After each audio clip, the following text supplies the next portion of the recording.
आज हम गुरु शिक्षा करौली के माध्यम से संज्ञा पर विशेष चर्चा करने जा रहे हैं। संज्ञा को इंग्लिश में नाउन कहते हैं और हिंदी में से संज्ञा कहते हैं। संज्ञा के बारे में आज समझेंगे हम कि संज्ञा होती क्या है, संज्ञा का रूप कैसे बनता है। आज हम इसके बारे में चर्चा करेंगे। संज्ञा की परिभाषा से ही समझ लेते हैं। एक छोटी सी परिभाषा है, किसी वस्तु, व्यक्ति, स्थान या भाव के नाम को संज्ञा कहते हैं। संज्ञा में मूल कारण है नाम, पहचान, आइडेंटिटी। जब किसी की आइडेंटिटी हो जाती है, जब उसकी विशेष पहचान होती है, जैसे गाय की एक विशेष आकार है, ऐसे ही हमने ऊंट देखा, हाथी देखा, लोटा देखा, थाली देखी, अन्य सारी वस्तु। इसी तरीके से देशों के नाम लिए तो देशों की भी आइडेंटिटी हो गई। जैसे दिल्ली ली तो जैसे ही दिल्ली का नाम लिया हमारे अंदर एक चित्र बढ़ गया कि दिल्ली है। इसी तरीके से संज्ञा का मतलब होता है कि कोई विशेष नाम होता है। हर किसी न किसी वस्तु का कोई एक विशेष नाम होता है और उस नाम के आधार पर ही हम उसकी पहचान करते हैं और वो पहचान ही उसका रूप ले लेती है, तो उसका ही नाम हमने रख दिया संज्ञा।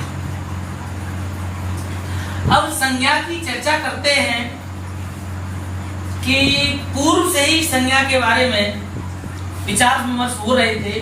तो प्राचीन मान्यता कुछ अलग है, आधुनिक मान्यता कुछ अलग है, इसमें कुछ डिफरेंस है। इंग्लिश में ये डिफरेंस बिल्कुल नहीं है। संज्ञा 5 प्रकार की मानी जाती है। इंग्लिश में 5 ही प्रकार हैं, पर हिंदी में कुछ संशोधन हुआ है और उससे किस तरीके से 5 प्रकार हैं, किस तरीके से 3 प्रकार हैं, इन पे आज हम चर्चा करेंगे। तो प्राचीन मान्यता के अनुसार संज्ञा के 5 रूप दिए थे: जातिवाचक संज्ञा, व्यक्तिवाचक संज्ञा, भाववाचक संज्ञा, समूहवाचक संज्ञा, द्रव्यवाचक संज्ञा। इनको भिन्न भिन्न तरीके से विभाजन किया। किसी जाति विशेष का बोध कराएं तो जातिवाचक संज्ञा हो गई। किसी व्यक्तिवाचक व्यक्ति, किसी पार्टिकुलर एक किसी व्यक्ति, खास व्यक्ति, जैसे मोहन, सोहन, कृष्ण, हनुमान, बाली, राम, श्याम, इस तरीके से अगर बोध हो, राधा,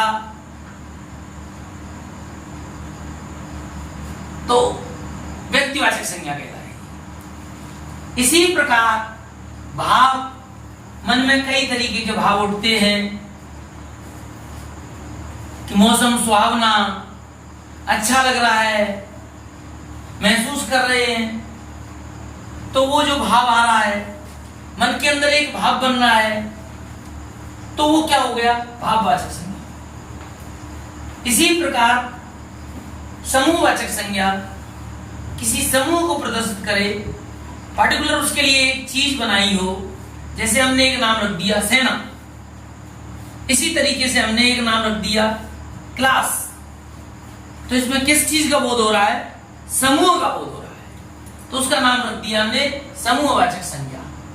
इसी प्रकार द्रव्यवाचक संज्ञा, द्रव्य में कई पदार्थ होते हैं: ठोस, द्रव्य, गैस। ठोस, द्रव्य, गैस, इन चीजों में हम उन बातों को जानते हैं, उनकी आइडेंटिटी है, उनका कोई विशेष नाम है, तो ये द्रव्यवाचक संज्ञा ठहराई जाती है। इस प्रकार प्राचीन मान्यता के मुताबिक संज्ञा 5 प्रकार की थी। बट कुछ नए विचार विमर्श हुए और तर्क वतर्क हुई, तो मूल रूप में हिंदी का निचोड़ निकाल करके हमने आधुनिक मान्यता के अनुसार संज्ञा को 3 भागों में डिवाइड किया। जातिवाचक संज्ञा एक जाति विशेष का बोध कराती है। जातिवाचक संज्ञा में ही समूहवाचक और द्रव्यवाचक को समाहित कर दिया है। तो इन सब के निचोड़ से, सबके जोड़ तोड़ से हमने एक जातिवाचक संज्ञा का नाम रख दिया कि इसमें जाति आएगी। इन चीज को इस तरीके से पता है। इसी प्रकार व्यक्तिवाचक संज्ञा, तो व्यक्तिवाचक संज्ञा पहले भी यही थी, आज की डेट में भी यही है। जो कुछ बदलाव हुआ है वो जातिवाचक संज्ञा में हुआ है। जातिवाचक संज्ञा का क्षेत्र अधिक बढ़ गया है, इसलिए उसे हम जातिवाचक संज्ञा में दोनों चीजों को समाहित कर लिया है, समूहवाचक और द्रव्यवाचक। अब हम चलते हैं भाववाचक। भाववाचक संज्ञा पहले भी वही थी और आज भी वही है। तो इतना अंतर हुआ कि इस तरीके से तो कहेंगे हम प्राचीन मान्यता के मुताबिक संज्ञा, इस तरीके से कहेंगे हम आधुनिक मान्यता के अनुसार संज्ञा। और ये संज्ञा है, संज्ञा का एक सीधा सा फॉर्मूला है सम। सम माने अच्छी तरह से और ज्ञा माने जानना। जिस तरीके को, जिस चीज को हम अच्छी तरह से जानते हैं उसी का नाम संज्ञा है। संज्ञा की कोई आइडेंटिटी होती है, कोई विशेष पहचान होती है, चाहे वो वस्तु में हो, चाहे वो प्राणी में हो, चाहे वो जाति में हो, चाहे ठोस द्रव्य गैस में। इस तरीके से सम प्लस ज्ञा, संज्ञा, इन दोनों शब्दों के मेल से सम प्लस ज्ञा, तो इनका नाम रख दिया हमने संज्ञा। अब संज्ञा को आगे ले हम धीरे धीरे खोलें। जैसे कोई भी चीज को खोले, व्यक्ति खोला, राम, श्याम, मोहन, राधा, गीता, मोनिका, कमल, प्रेम, हंसराज, खोलते चले जाएंगे। इस तरीके से व्यक्ति का नाम होगा। चाहे व्यक्ति में लड़की भी हो सकती है, लड़का भी हो सकता है, कोई एक पार्टिकुलर चीज भी हो सकती है। और इन चीजों को हम व्यक्ति के नाम से जानेंगे तो वो सबकी पहचान, सबकी आइडेंटिटी क्या कर देगी, संज्ञा का नाम प्रदर्शित कर देगी और वो व्यक्तिवाचक संज्ञा में आ जाएगी। इसी तरीके से हम वस्तु, तो वस्तु भी अनेक प्रकार की होती हैं, चाहे छोटी ले लो, बड़ी ले लो, सब वस्तु एक जैसी होती हैं। पेन लो, किताब लो, मोटर लो, छोटा खिलौना ले लो, चम्मच ले लो, थाली ले लो, ये सारी चीज किस में आ जाएंगी, वस्तु को प्रदर्शित करेंगी, वस्तु के रूप में आइडेंटिटी करेंगी, वस्तु के रूप में करेंगी, तो वस्तु के रूप में ये संज्ञा का रूप धारण कर लेगी। इनको संज्ञा कहेंगे। फिर स्थान, हर स्थान का कोई न कोई नाम होता है और वो आइडेंटिटी ही संज्ञा होती है। तो हर स्थान का नाम है तो हर नाम में संज्ञा है। जैसे गोकुल हो, मंदिर हो, गोवर्धन हो या फिर अन्य कोई भी स्थान हो, वो संज्ञा का रूप ले लेती है। इसी तरीके से प्राणी, पशु, पंछी, मनुष्य, ये प्राणी का रूप धारण कर लेते हैं। जाति, गाय हो, भेड़ हो, बकरी हो, ऊंट हो, गधा हो, अन्य जाति, ये सब जातिवाचक सूचक हैं।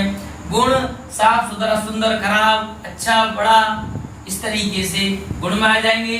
भाव, हंसना, रोना, खजाना। इसी तरीके से क्रिया आ जाएंगी, भागना और खाना। संज्ञा का रूप कई तरीके से और भी अनेक रूपों से इसे जाना जाता है।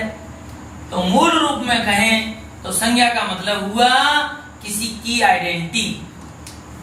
अगर उसका कोई नाम है तो वो ही नाम संज्ञा का रूप धारण कर लेता है। इस तरीके से हमने आज संज्ञा के बारे में चर्चा करी। नेक्स्ट डे सर्वनाम के बारे में चर्चा करेंगे और हमारे चैनल को सब्सक्राइब करें और इसकी एक पहचान करके और लाइक करें।